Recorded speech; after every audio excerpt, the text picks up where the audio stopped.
Welcome back to another second channel video, everybody. Today we're looking at the latest updates to Risk. Big new update here. We're going to switch over to our monitor here.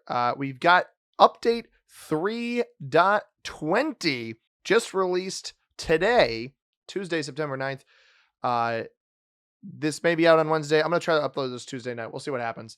Regardless, I want to get into some of the changes. We'll go through the baseline stuff, and then I'll go into the details a little bit further because they do split out a couple of the changes into other things elsewhere. All right, so update 3.20, big things coming. Balanced blitz dice changes. It's one of the two biggest things, in my opinion, that is coming.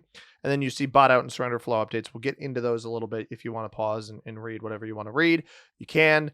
I'm going to go to less important stuff and then focus on the big stuff. So new content. They have the community map pack. They actually had a map vote in the Discord server for Risk, where they went through and people submitted designs, and then the devs actually chose 4 maps for the community map pack. Abandoned Crystal Mines. I'm not going to go through all of them. This is a 9-continent, 56 territory map. You can see a little bit of the flow here. This one looks like it could actually be really interesting, although the bonuses maybe look a little bit too big, in my opinion. We'll have to see what the size troop generation of those is. Crown of the Skies. This one looks pretty cool as well. 54 territories, 8 continents. I like these kind of outer wraparound points. Makes this a little bit more interesting. This one almost looks a little bit like the Conquest of Stockholm map as far as the flow goes. Or Seagrog's Fortress, like a kind of combo of those two. That one certainly will be interesting. This one's the one I think is most exciting. Drained Great Lakes, 10 continents, 53 territories. So all of these right around in the 50 territory, 50 to 60 territory design so far. So these are basically the Great Lakes have dried out, and now you're fighting within them. So this looks super duper cool. A little bit of US geography here, which I always like. 10 continents is obviously more than the other two. I'm excited to play all 3 of those ones. And then Terraformed Venus. This is 79 territories, also still 10 continents. So the largest, both bonuses and also territory count in total of the maps, tied in total continent count with the Great Lakes map. This one looks like it'll be really interesting as well. Kind of almost gives me a little bit of the fungal Among Us map vibes to some degree. We'll have to see how this one plays out, but much more kind of choke pointy than the other 3 maps as far as I could tell. So I'm excited to see those ones. We'll review those maps once they release officially. I believe they're supposed to come out later this week. General improvements. This is a big one. I'll try to include some clips of this, at least of the maps. But they have gone through every single map in the game and tried to make sure you can see the whole map without the UI getting in the way. So maps like Stairs of Knowledge and Power, Alcatraz, Japan, etc. should all be a little bit easier to zoom out on and see, and should make the watching experience for you guys better going forward. So I'll have some of those overlaid hopefully in the edit. And this is also just a Steam only thing, but users who skip this tutorial should no longer be prompted to do the tutorial again when logging onto a new device. So if you're logged in on Steam on a different computer, for example, you won't be prompted again. There's a couple bug fixes here. There was a neutral AI surrender bug where a player would surrender, but the AI would not instantly flag in neutral bot. That has been resolved. We've seen it in a couple of our games recently, especially the Alcatraz games, where those people should be flagging right away. And I'll get into the big changes with the bot outs in just a moment. There's a couple other bugs here. I don't think anything here is super duper important. Some incorrect territory card changes, some connections on the New Zealand and Australia advanced map, missing territory names, drifting content bonus, visual glitches, etc. Some achievements changes. Those are the main fixes here, but the 2 big things are going to be better bot outs. And I've actually played a game. I'm recording this before we record tomorrow's video, but I'm playing a game where I actually saw this in action. If someone quits now, and you'll know it in automated bots. And that's the most exciting thing about this. Feel free, I'll have the links down below. Feel free to read through all of this. I'm just going to discuss it myself, but there's 5 different symbols. So you've seen some of these before. The automated bot symbol that will show up for a player that has flags. So you'll see if they've surrendered, and then you'll see, all right, have they been replaced by a neutral bot? Have they been replaced by an automated bot? MIA, I believe, means a player is disconnected, but not officially gone, right? So you'll see once they're surrendered, that's when we'll know that they are fully gone. They cannot return to the game. If they're eliminated, you'll still have the eliminated symbol. There's added this nice new neutral bot symbol. If they are basically MIA, but a neutral bot until that happens, and then automated bot for surrenders that happen in the automated bot setting. So this is really exciting to me. These changes, I've already seen them in action. At least the automated bot one works, and you'll know that this player cannot return. That is the best part. I'm always so worried if somebody's doing the scumbag bot out strategy, you'll be able to tell that they're gone. This is the instance here. So first they're MIA, and then they are officially surrendered, and they've changed how it works. So we see the clear player status here, but they're handling it better. So AI takeover timers now scale with turn duration, and permanent bot outs are calculated much more consistently. 2 full turns missed in a row and you're gone. So if you miss 2 turns, you're done. You can't get in after 2 turns. Doesn't matter what the timers look like that 10-minute timer, the 3-minute timer, whatever those were over the course of Risk over the past year or so. Don't have to worry about it. If the player misses 2 turns in a row, they're gone. There's no permanent bot out in casual private games. So if you're playing with buddies and UTC, you'll be able to get in later.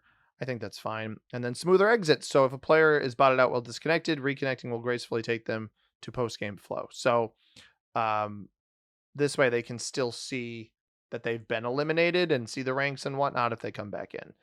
Now, here's the general bot out rules for PC and mobile. On your turn, if you are attacked, there's an inactivity warning. After 10 seconds, the AI will take over. In automated bots, bot takes over. After you miss 2 turns, you will flag. So you'll start out as MIA, then you'll flag. And in passive, the passive bot will take over where it just places in place. And the difference between the two is the same that it is now, right? So in automated bots, the bot will remain in control for the rest of the game. In neutral bots, the turn will not happen anymore. Now, one thing to note in this update, they still are not handling ranking differently for these. I believe this is something that's expected to be targeted in 3.21. So this is in 3.20. You can see this is the biggest thing here. These are changes that affect bot out and surrender logic and behavior only. We will be following this up in 3.21 with changes that affect how rewards are handled for bot out players in the coming months. So the ranking will come soon. It hasn't come yet. So there's still one more step here, but I'm really, really excited for these changes. They should at least help the flow of the game and better inform the players that are still playing whether or not there's a chance somebody could come back, and also reduce a little bit of the stalling that occurs because of the automated bots. Now, the other thing is the Blitz changes. I'm not going to go into this too in depth. The document is quite long, but the biggest thing is approximation starts at a much higher value. So in the current or previous edition of Risk 3.19 and earlier, approximation calculations for balanced blitz would begin at 70 troops. So anything above 70, when you guys would see somebody roll a stack above where they had a slider and they'd lose like 10 troops hitting a 1 when they had 150 troops. It's rare, but I've seen it happen. That's where the approximation starts. Now I believe it starts at like 2,000 troops is the earliest the approximation happens. Interesting. So it's 50,000 to 50,000 use the true random logic. Win chance, you'll be able to see your percentage chance of victory up to and including 1,000 troops in size versus 1,000 troops in size. So you can see the asterisk here. More accurate calculation and addressed attacker side bias of troops in bigger battles. No changes to battles if they are smaller in size or if you're using the true random setting. That's fine. Greater than 70 troops in standard battles or greater than 35 troops in battles involving dice augments. So this is the biggest thing is they've really, this is what the bigger battles used to be, and they are drastically improved. You can see this is when the approximation estimation algorithm used to take hold, trying to see if they have an exact number. It may be up to something in this range, but they're guaranteeing at least 1,000 versus 1,000 where you can see the win chance, which is much higher than it used to be. Believe you used to lose. You used to get the 3 question marks at like 300 or something. But you can see here with the 200 versus 200, they've reduced the bounds, right? You're not going to have those really, really tough losses so frequently. So the attacker winning chances have actually raised at something like a 200 versus 200, where you can see there are chances that the defender would win previously. But now it's much more normalized to the middle. And we'll probably see this in capitals as well. We should see it in capitals, to be honest, because we got old balance splits and new balance splits and then true random, where old balance splits, this was still the winning mark. Now you could see they've shifted it a little bit, much more of a peak here. But these bounds here where the attacker loses hardly any troops, those should be reduced. They could still happen, at least at this end here, but they should be greatly reduced. And we should see that on capitals. Even cap rolls, I'm expecting to still happen at smaller values, but to not happen so much at the higher values. Now you can see, obviously the scale is much larger here with 1,000 versus 1,000, but there were previous rolls in 1,000 v 1,000 where you could lose hardly anything as an attacker and still have so many troops left versus your opponent. Now you see it's pretty like you're going to win the 1,000 versus 1,000 as an attacker. I think that's probably 100% chance of victory, but whether or not you lose however many troops remains to be seen. So this is exciting changes. You can read through this whole thing. This is a kind of a graph.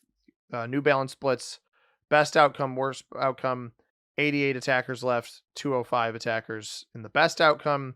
Whereas you can see the best outcome before for old balance was 386 attackers or 1. That's crazy. So it's much fewer. Got to be a little bit smarter about the decisions you're making. I encourage you guys to read through the entirety of this. You can see in a 10 versus 1 that there shouldn't really be any change between old balance splits and new balance splits at the lower values. Now 100 versus 1 might see a little bit of a change, but the most important thing here, you're not worried about the approximation anymore. So you could still lose 2 troops. Very small chances, but 100 on 1, you could still lose 2 troops. Small chance of it. Very, very small chance. You're not going to lose 3, 4, 5, 6, 7, 8, 9, 10. These were things that could happen in 100 versus 1. They're not going to happen anymore. So that's really, really exciting.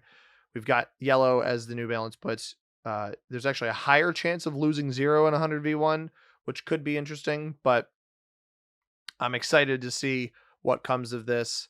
And 350 versus 200. This is a capital defense, right? So there is a chance that the defender wins. If the defender wins, they're not going to have a whole lot left. That's an important distinction here. 350 versus 200. Defender can win. Attacker can win. Obviously you can't have anybody land on 0, right? Like they can't both be at 0. That's why this drops all the way down. One of them has to have 1. But you can see the loop before where, you could have so many attackers remaining in a 350 on 200. Not as likely here, right? So you got to be really, really careful with your cap rolls. And I'm going to upload a video for tomorrow where we take a look at this because I am really interested to see how this plays out. So feel free to read through the rest of this document. They've changed the approximation. It looks like it goes up to 2,000, the approximation threshold, which is so much better. You can basically, you don't have to slider up to 2,000. You can hit whatever you got to hit and it'll have the calculations that it needs. That's awesome. That effectively corrects the slider problem unless you're playing in a 3-hour massive capital game. So hope you guys enjoyed this rundown. Feel free to read through the rest of this if you want. I'm giving you just my baseline thoughts. It's an exciting update. I think quality of life with the game and skill expression will definitely be more present. We might end up seeing a couple longer games because of the risk of a cap roll, but I think it should improve the game overall, both of these major changes. So I hope you guys enjoyed this one. If you did, hit that like button down below. Subscribe if you haven't already to the second channel or the main channel for that matter. And I hope you have a tremendous rest of your day. Peace.